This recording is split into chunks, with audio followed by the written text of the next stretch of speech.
ils étaient silencieusement venimeux. Et beaucoup d'entre eux étaient gigantesques. Dans cette vidéo, je vais te montrer 7 animaux disparus qui étaient équipés de venin, de dards ou d'autres armes toxiques, ou qui l'étaient très probablement. Certains rappellent des cauchemars venus des profondeurs marines, d'autres des monstres issus de la jungle préhistorique. Prêt pour des tueurs toxiques de la préhistoire? Atropleurat, le géant cuirassé. Imagine un mille-pattes. Sauf que celui-ci mesurait jusqu'à 2,50 m de long, avec un corps recouvert de plaques blindées, rampant à travers les forêts préhistoriques. Atropleurat était l'arthropode terrestre le plus grand et le plus durable jamais connu de l'histoire de la Terre. Et il était peut-être venimeux. Il vivait il y a environ 300 millions d'années, à l'époque du Carbonifère, dans les forêts denses et humides de l'Europe et de l'Amérique du Nord actuelle.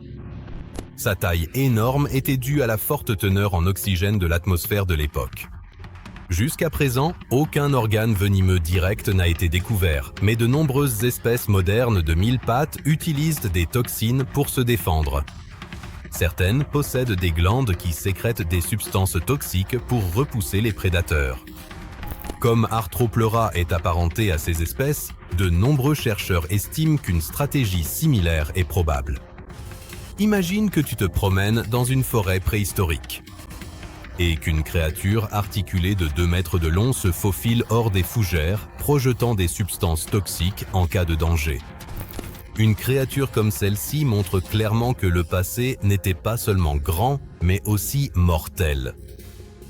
Jechelopterus rhenania, le scorpion de mer armé d'un dard. Jechelopterus n'était pas un scorpion que tu aurais croisé dans le sable, mais un monstre issu des rivières et des mers de l'ère dévonienne. Il pouvait atteindre plus de 2,5 mètres de long, ce qui en fait l'arthropode le plus grand jamais connu. Son corps était cuirassé, ses pinces aussi grandes que des bras humains, et à l'extrémité de sa queue se trouvait probablement un dard semblable à celui des scorpions actuels. Sa structure exacte n'est pas entièrement élucidée, mais de nombreux paléontologues supposent qu'il servait à la défense ou à la chasse. Peut-être était-il doté d'une glande à venin. Son habitat se composait de zones d'eau douce et d'eau saumâtre. Là, il chassait des poissons et de plus petits arthropodes. Grâce à sa taille et à sa rapidité, il était l'un des principaux prédateurs de son époque. On ne sait pas avec certitude si son dard était venimeux, mais sa parenté moderne le laisse supposer. Et lorsqu'un animal de cette envergure utilise en plus du venin, il ne te faut plus d'imagination pour avoir peur. Eurypterus, le scorpion de la préhistoire. Eurypterus était plus petit que Jechelopterus, mais pas moins fascinant. Et dangereux. Cette créature vivait il y a environ 430 millions d'années, à l'époque du Silurien, et était un représentant typique des soi-disant scorpions de mer, un groupe aujourd'hui éteint. Avec une longueur de 20 à 30 cm, Eurypterus faisait partie des fossiles les plus courants et les mieux étudiés de son époque. Mais derrière la carapace se cache une possible attaque venimeuse. De nombreux chercheurs pensent que certaines espèces d'eurypterides possédaient des dards venimeux, similaires à ceux des scorpions ou des mantes actuelles. Ces dards venimeux pouvaient être utilisés pour chasser de plus petits animaux ou pour se défendre. Combinant des pinces acérées, une carapace protectrice et une nage rapide, Eurypterus était un véritable maître à résoudre les problèmes des mers. Un animal rapide, solidement cuirassé et peut-être même venimeux. Ce sont exactement les ingrédients qui font un super prédateur préhistorique. Meganeura, la libellule géante au potentiel venimeux. Elle ressemble à une libellule d'aujourd'hui, mais en version XXL. Meganeura était une créature volante avec une envergure pouvant atteindre 75 cm et fait partie des plus grands insectes ayant jamais existé. Elle chassait de plus petits insectes et probablement aussi de petits amphibiens. Et cela avec une précision mortelle. Elle vivait également au Carbonifère, une époque caractérisée par une teneur en oxygène particulièrement élevée, qui a permis l'existence de tels géants. Mais ce qui la rend encore plus dangereuse, c'est qu'il existe des indices suggérant qu'elle aurait pu posséder une morsure venimeuse. Des parents modernes, comme certaines larves de libellules, injectent des enzymes pour paralyser ou prédigérer leur proie. Chez une espèce géante comme Meganeura, une telle sécrétion aurait pu avoir un effet bien plus mortel. Certes, il manque des preuves directes, pas de crochet venimeux, pas de glandes, mais le comportement et le régime alimentaire le suggèrent. Meganeura était un tueur volant qui avait peut-être plus que de simples dents. Il avait la biochimie de son côté. Pulmonoscorpius kirktonensis, le scorpion géant. Imagine un scorpion aussi grand qu'un teckel. Bienvenue à Pulmonoscorpius kirktonensis. Cet animal vivait en Écosse il y a environ 320 millions d'années et mesurait près d'1 mètre de long, avec des pinces massives et un dard venimeux puissant.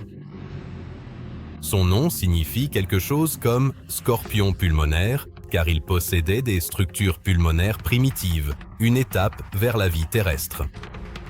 Contrairement aux scorpions d'aujourd'hui, il était plus lent. Mais c'est tant mieux, blindé et construit de façon plus robuste. Son venin servait probablement non seulement à la chasse, mais aussi à la défense. Avec cette taille et cette menace, c'était nécessaire car les forêts du Carbonifère grouillaient de concurrents et de prédateurs. Une piqûre venimeuse de Pulmonoscorpius aurait certainement été mortelle pour un petit animal.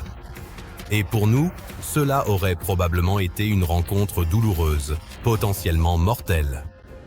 Heureusement qu'il est resté en Écosse il y a 300 millions d'années. Scutosaurus, l'herbivore blindé avec une défense venimeuse. Cela devient maintenant spéculatif, mais pas moins passionnant. Scutosaurus était un herbivore lourdement blindé qui vivait il y a environ 260 millions d'années. Son corps était recouvert d'écailles osseuses et de plaques cornées, sa tête massive et reptilienne. Lui-même était probablement inoffensif. Mais certains chercheurs estiment qu'il aurait pu posséder des mécanismes de défense toxiques. Pourquoi ? Certaines lézards et amphibiens modernes utilisent ce qu'on appelle des toxines cutanées, des substances toxiques libérées en cas d'attaque. Celles-ci ne défendent pas par morsure ou dard, mais par simple contact. En cas d'attaque, la peau sécrète des substances irritantes, parfois mortelles. Scutosaurus possédait la structure cutanée nécessaire et vivait à une époque pleine de prédateurs dangereux. Parmi eux, de premiers thérapsides. Le poison comme défense passive ne serait donc pas seulement envisageable, mais aussi stratégiquement judicieux. Certes, il n'existe aucune preuve fossile de toxines cutanées, mais même chez les animaux actuels, celles-ci se fossilisent rarement. Si Scutosaurus était vraiment toxique, il serait l'un des rares herbivores venimeux de l'histoire de la Terre. Brontoscorpio, le scorpion venu de la mer. Encore plus ancien, encore plus étrange. Brontoscorpio est l'un des plus anciens scorpions connus au monde. Il vivait il y a environ 420 millions d'années et, avec plus d'1 mètre de long, il était également un géant parmi les arthropodes. Il était probablement amphibie, c'est-à-dire à la fois aquatique et terrestre, et son corps était protégé par des segments blindés qui lui offraient à la fois flexibilité et protection. Ce qui frappait particulièrement, c'était son dard massif et recourbé, un indice d'une possible toxicité. Contrairement à Pulmonoscorpius, Brontoscorpio était probablement moins agile, mais il était doté d'une carapace plus épaisse. Son venin pouvait l'aider à paralyser ses proies avant de les broyer avec ses pinces mâchoires. Ce n'était pas un chasseur qui poursuivait longtemps sa proie.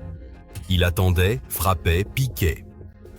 Un réservoir de poison venu de la préhistoire, qui n'existe aujourd'hui plus qu'à l'état fossile, mais qui fut probablement l'un des premiers chasseurs toxiques sur Terre.